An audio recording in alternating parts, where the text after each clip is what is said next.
open stream and just make sure we got your voice coming through, because I've been having problems with people's voices not coming through on my streams. Are they not sharing this, or what is it? I don't know what it is. I've been having problems with people's voices not coming through on my streams. Are they not sharing this? Alright, it works. Cool. We're good. Sweet. Alright, cool. So I'm going to post the link.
What is up, HK? We are back. It is the JNN News Network, JNN. Everybody's been asking for it.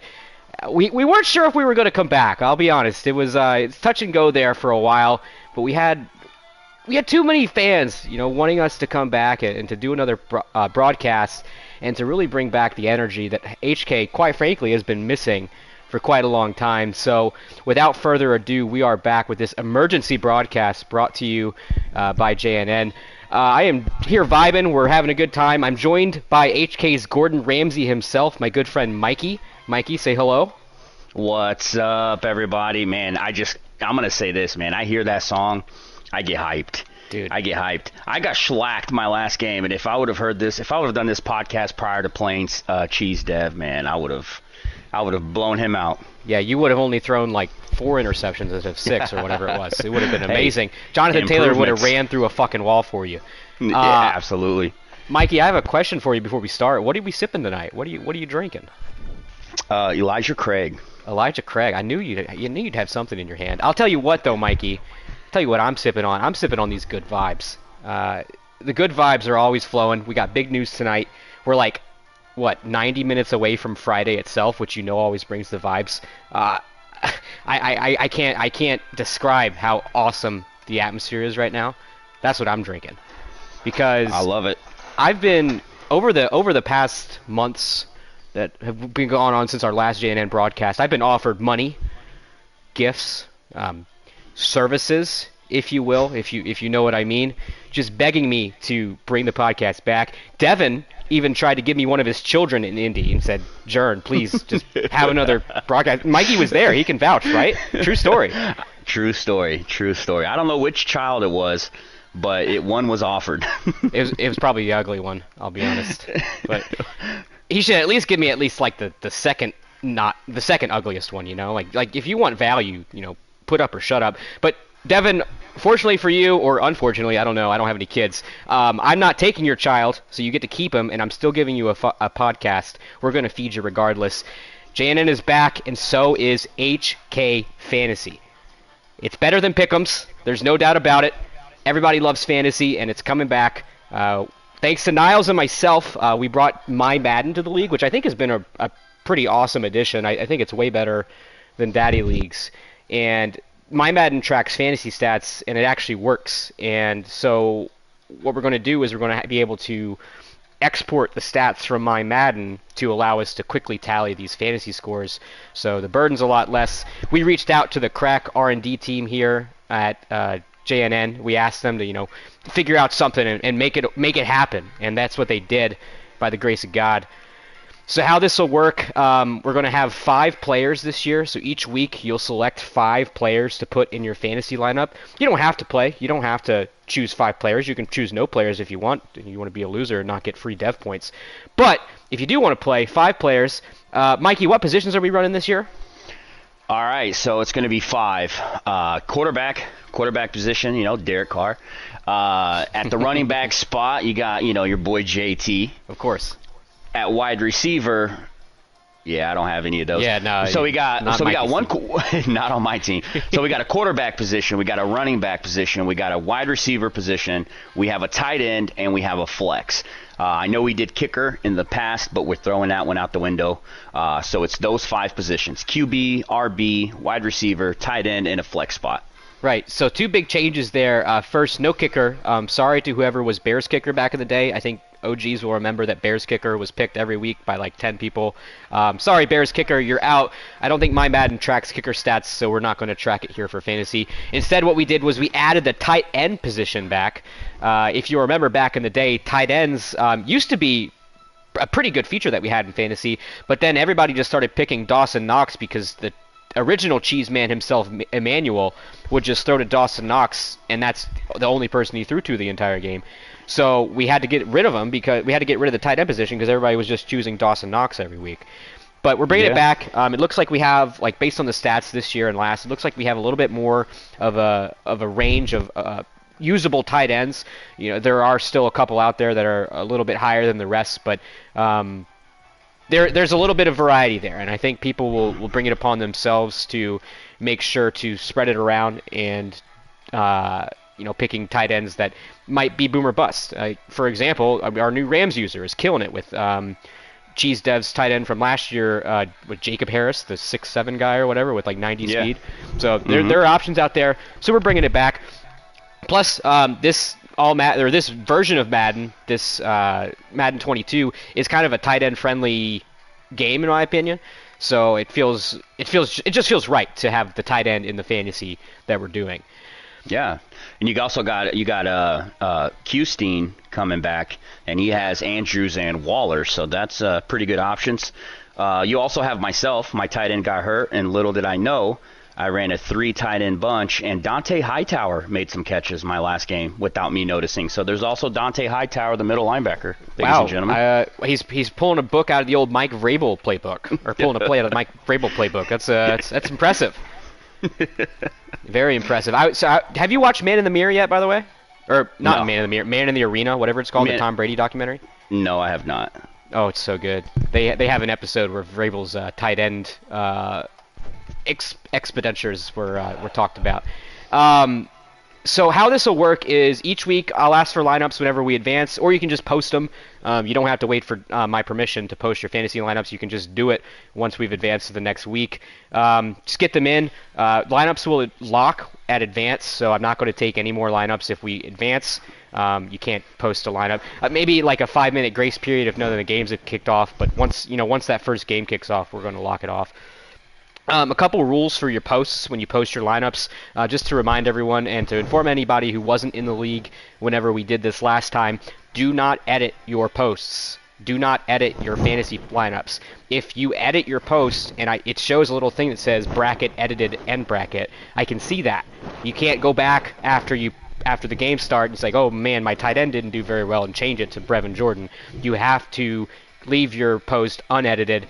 Instant disqualification if your lineup has edited in it. What you should do is if you want to change, and you can change your lineup, you can post a lineup on Monday, and if we haven't advanced the next week on Tuesday, you can delete it and post a new one. That's fine. Delete your old post and post a new one if you want to change. A couple rules I see in the chat. We're asking about the John Ross rule. We are bringing back the Ross rule. The Ross rule is in effect. So what the Ross rule is John Ross was a wide receiver for the Cincinnati Bengals when I had them, and John Ross was unguardable in Madden 21, I think it was. So people would just pick John Ross every week, and it got repetitive, and we hated it. So we instituted a rule where you can only have a player in your lineup every other week. So if you had John Ross in your lineup week 1, in week 2 you could not pick John Ross again. That rule still applies, and it doesn't matter who it is. It could be Kenneth Nwangwu, or it can be Brevin Jordan, or it can be Scary Terry, or it can be Jonathan Taylor. You can't have them in your lineup in successive weeks. If you use them in week 1, you can't use them again until week 3. I have enough faith in the HK community that you understand the rule and understand what I'm getting at. Don't do consecutive weeks with the same player.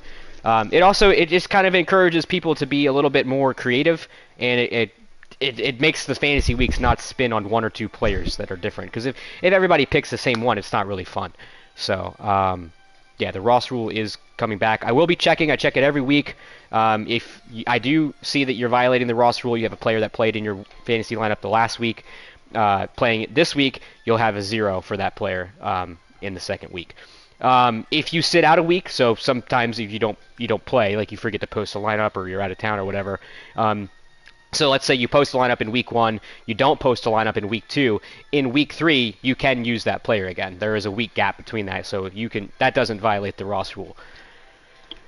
A couple of other rules. You can pick any player that you want except for players on your own team, and except for players that are playing against you that week. So if I'm going up against Mikey, I'm not allowed to pick Jonathan Taylor as my running back in fantasy that week because the implication. It's because of the implication for all my Sunny fans. It's because we're talking to HK. That's right. That's why. And HK will do what HK does. I know. Just people who just bend the rules and look for loopholes to exploit them. I hate those people. You know what I'm saying? Guys. Like, imagine being in a game and you got a dev game or something, and you're losing, and then you ask that person, "Hey, can you let me score with this guy real quick so I can dev him up?" Like that stuff would happen in HK. I believe it. That really would, and it's disgusting that it would. But that's why we have these rules to protect the league. It's very important. As you know. Mikey, I know you're a man above reproach. That's what I know. I know you would never do something like that, but other people might, so that's why we have the rule. On that note, don't stat pad just because we're bringing fantasy back. I know it's tempting to do it. You know, 7 people picked. I'll just use my team. 7 people picked Jordan Love this week. I'm going to air it out for them. Or, 7 people picked Jordan Love this week. I'm going to run the ball the whole game so that I can win fantasy. That's kind of in violation of the spirit of why we do this. It's not. We don't want to have you affecting your game and your play style because of fantasy. We want you to just play your damn games and be sim about it. This is, Mikey, correct me if I'm wrong, it's still projected as a sim league, right? Correct. This is absolutely a sim league. So we want to keep at least some semblance of real football into it, even if we're just going to call gun bunch and trips tight end every play. But still sim, so don't stat pad. If you're going to stat pad, do it to dev your players, like God intended, all right? Not to fuck over fantasy, okay? And, one last rule, no agreements with other people to stat pad in exchange. So if I'm playing somebody else and Mikey's playing somebody else, I can't DM Mikey and say, "Yo, Mikey, really run with Jonathan Taylor this week, and I'll really pass it with Jordan Love this week, and so that we both get really high fantasy scores." Don't do that. That's also a cuck move. We don't like that. It's not above reproach to do that. So don't be that guy. Mikey, I think that's it for the rules, though. We try to be a little loose with this. You know, you have your freedom to pick whoever you want, besides those parameters that we just gave you, and have fun with it. You know, don't just pick the same people every week. You know, throw Jameis Winston in your lineup 1 week. He's killing it this year. He's got 19 touchdowns, 1,800 yards. He's killing it out there in New England. Like, pick a fun player. You know, like have some fun with it. Yeah, I absolutely agree. The cool thing about this, though, is that when we came up with that idea of not picking the same player consecutive weeks was not only for the Ross rule, but it gives like teams like the Jets or teams like that normally wouldn't get picked. If you pick those low key guys, like you have teams that with some no name guys that are balling, you kind of put them on the spotlight and it kind of hypes up. So I think it boosts morale because if a person that's like having a bad year, they see that their player gets picked, it's kind of like, it boosts their morale in a way. It's just like, all right, great. Somebody picked my guy. Let me go perform. You know what I mean? So while still keeping a sim. Right, of course. So not saying, I should stat back because people are picking me. Just saying there's a level of immersion into the HK community that way. You know, people feel a part of it. So, 1 week, pick the Lions rookie receiver who's actually killing it this year. Pick a rookie tight end in Miami who's killing it this year. I don't remember his name, but I saw in the stats he had a lot. Brandon Watson. And not only that, but like if you pick team like it's just like real life, picking players for the fantasy in the league. you may tune in for that stream just to see how that guy's doing. I know that happened last time. People would tune in just to see how their player's doing. Let me see if this guy's going to give me my 2 touchdowns. So that kind of brings hype to the games that are being streamed. So I like that. Absolutely.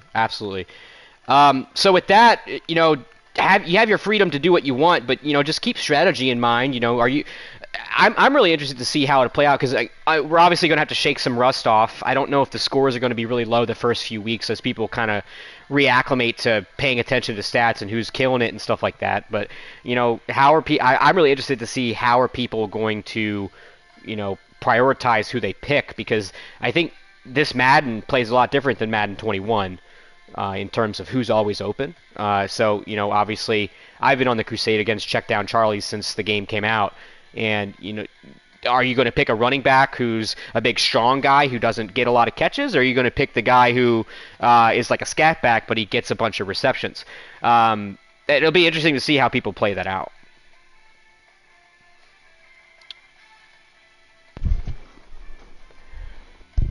Other than that, that's all I really got. But have some fun with it, HK. I'm excited about this. Fantasy was a lot of fun when it was clicking right. I don't know the rewards that the admin team is going to decide what to give. KK said he was going to discuss with the admin team earlier today and get back to me on that. He has not yet, which is okay. So I don't know if it's going to be like a +2 +1 for first place and second place, or a +3 +2, or a +1 +1. I don't know how it'll work, but they'll decide that. The important thing is there's another thing that's going to bring us back and re-energize the HK community, because the energy has been lower than Hillary Clinton's energy.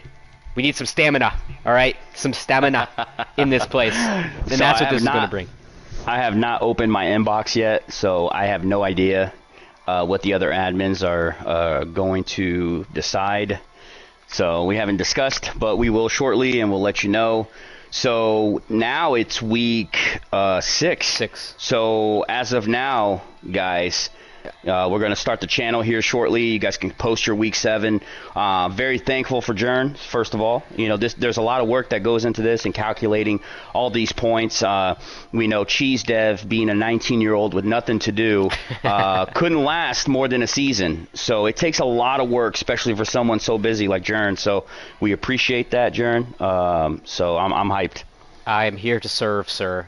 We have a question in the chat. It looks like Chunk is asking if it's going to be a PPR league. I'll be honest with you, I have no idea how my Madden scores fantasy. I don't know.